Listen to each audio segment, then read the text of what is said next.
রাজীব, কালকের খবরটা শুনেছিস তো? কি ঘটেছে জানিস? আমাদের গ্রামের দুইটা ছেলে নাকি খুঁজে পাওয়া যাচ্ছে না। তারা যে কোথায় গিয়ে বসে আছে সে খবর কেউই জানে না। গ্রামে আবার ছেলে ধরা আসলো না তো? আমাদের ছেলে পেলেকেও সাবধানে রাখতে হবে। আরে আমিও তো কালকে একই খবর শুনেছি। গ্রামে কি হচ্ছে বলো তো?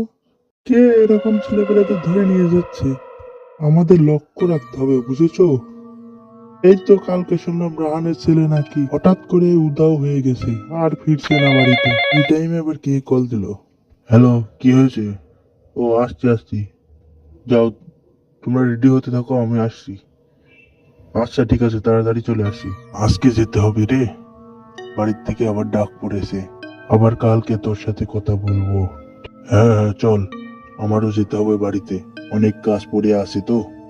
এই বাচ্চারা এদিকে আসো, বাসায় যেতে হবে, তাড়াতাড়ি আসো, খেলা বন্ধ করো।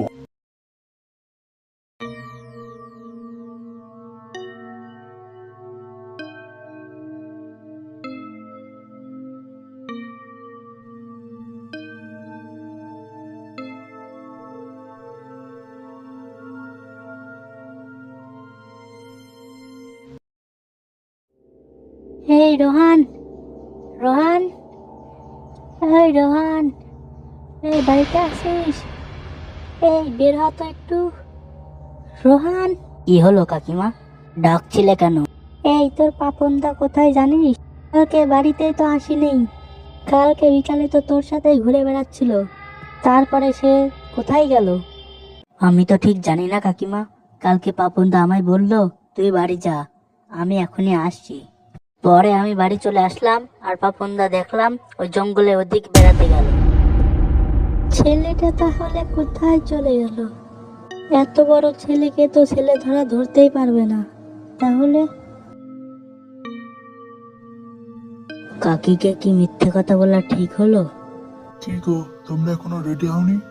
আরে রেডি হয়ে তো কখন থেকে তোমার জন্য দাঁড়িয়ে রয়েছি। আর তোমার ছেলে দেখো কি তালবাহানা করতে শুরু করে দিয়েছে। বলছে বাজারে যাওয়ার পথে নাকি ভূত আসতে পারে, এই জন্য হাতে করে আবার খেলনা বন্দুক নিয়ে যাচ্ছে। বলা যায় না, বাজারে যেতে হলে তো জঙ্গলের পথ দিয়ে যেতে হবে। তখন যদি পাপনদার মতো আমাদেরকেও তুলে নিয়ে যায়, তাহলে আমরা তখন কি করব? কি, তোর পাপনদাকে তুলে নিয়ে গেছে নাকি? কে তোর পাপনদাকে তুলে নিয়ে গেছে বল? আরে না না, এমনি বললাম, ভুল করে মুখ দিয়ে বেরিয়ে গেছে। কেউই তুলে নিয়ে যায়নি। ওর কথা বাদ দাও তো, ও কি সব আবল তাবল বলে। ভূতের ছবি দেখে সারাদিন, আর এসব আবল তাবল কথা বলে। চলো আমরা যে কাজে যাচ্ছিলাম সে কাজে যাই।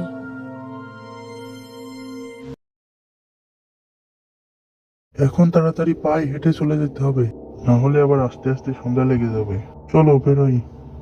সন্ধ্যা লাগলেই তো মজা হবে, ভূতের সাথে মারামারি করার সুযোগ পাওয়া যাবে। তুই তোর পাগলামো থামা, তোর খেলনা বন্দুকে এমনিতেও ভূতের কিছুই হবে না। যা গিয়ে নাই বন্দুকটা রেখে আইগা। না, কিছুতেই না, আমি আমার বন্দুক দিয়ে আসবো না, আমি বন্দুক নিয়ে যাব।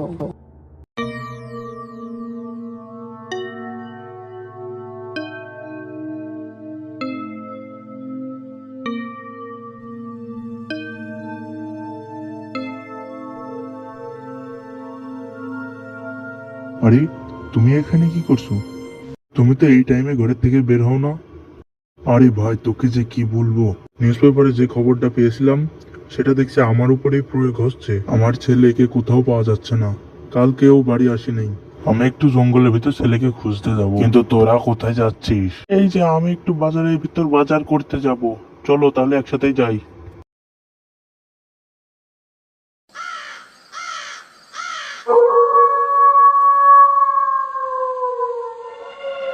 আমি তাহলে বাজার করে আসি, তুমি ছেলেকে খুঁজতে থাকো ততক্ষণ। বাজার করে এসে একসাথে খোঁজা যাবে।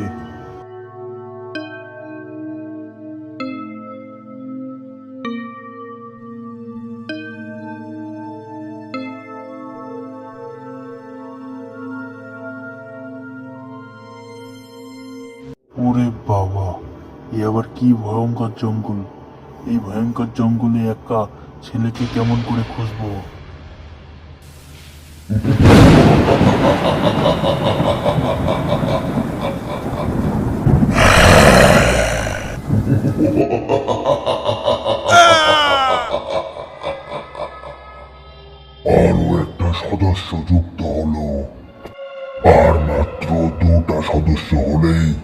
কাজ হয়ে যাবে।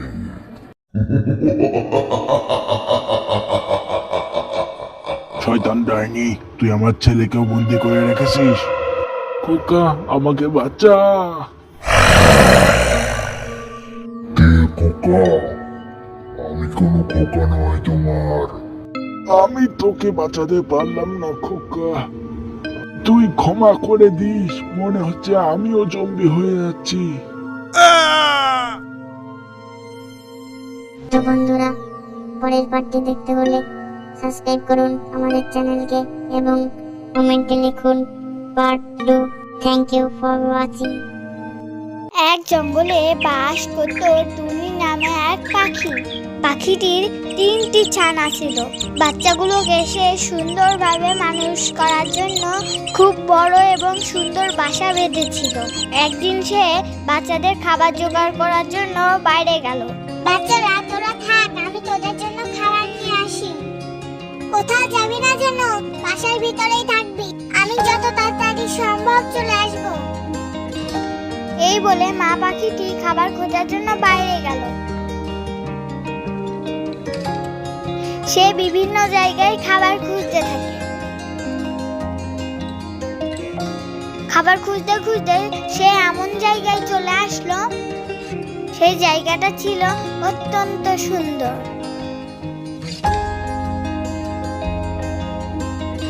এবং সে ভাবলো ওর ছানাগুলাকেও এখানে নিয়ে আসবে।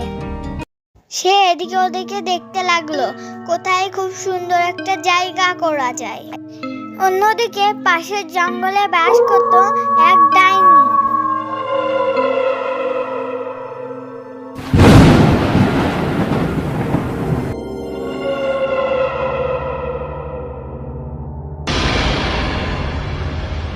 আজকে নতুন শিকারে বেরোবো।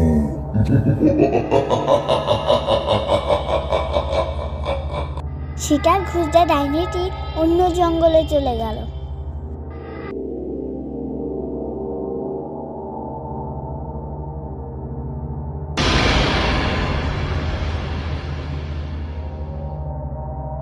অন্যদিকে পাখির ছানারা বাসার ভেতরে বসেই ছিল।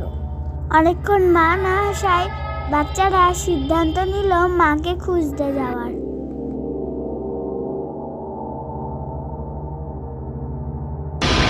অন্যদিকে ডাইনিটি খাবার খুঁজতে খুঁজতে বাসার কাছে চলে আসলো।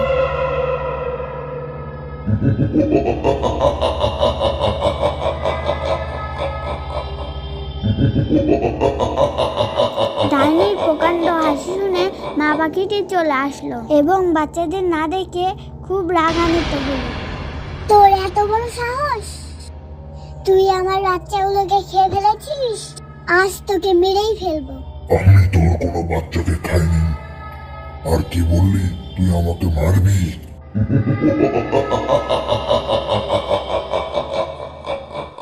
তোকে আজ ছাড়বো না, এক্ষুনি মজা দেখাচ্ছি।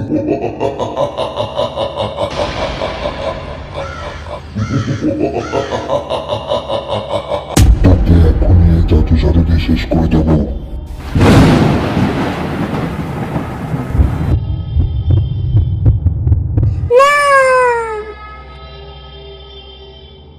বাচ্চার মাকে মেরে ডাইনি ওখান থেকে চলে গেল এবং বাচ্চার মা ওখানেই মরে পড়ে থাকলো। অন্যদিকে বাচ্চারা মাকে খুঁজতেই থাকলো, কিন্তু কোথাও খুঁজে পাচ্ছিল না মাকে। বাচ্চারা বাচ্চাদের মাকে না পেয়ে বাসায় যেতে লাগলো।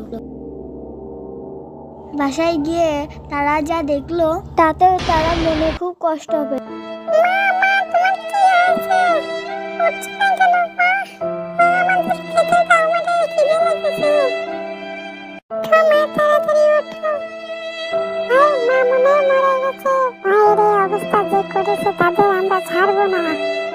এই প্রতিশোধ আমরা নেবই।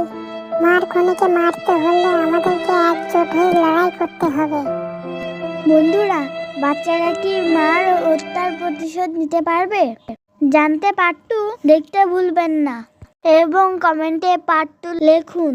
সুন্দর গ্রামে বাস করত শুভা নামের এক মেয়ে। তার খুবই সুন্দর একটা পোষা পাখি ছিল। পাখিটিকে কাঁধে নিয়ে সে প্রতিদিনই ঘুরতে যেত। প্রতিদিনের মতো আজকেও সে পাখিটির সঙ্গে বাইরে ঘুরতে গেল। ঘুরতে ঘুরতে সে এমন এক জায়গায় চলে আসলো, সেখানকার পরিবেশটা খুবই সুন্দর ছিল। চারিদিকে প্রজাপতি উড়ে বেড়াচ্ছিল। এই আনন্দে তারা নাচতে শুরু করে।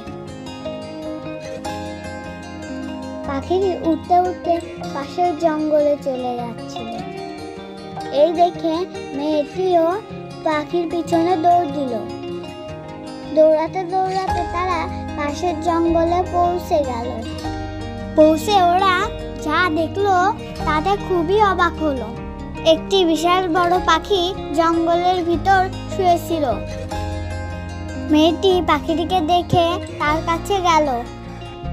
পাখির কাছে গিয়ে সে পাখিটিকে লাথি মারলো এবং তার সাথে যা হলো। হাই কেমন আছো, তুমি কি ভালো আছো? হাই কেমন আছো, তুমি কি ভালো আছো? কথা কও না কেন, তুমি কি রাগ করেছো? হাই কেমন আছো?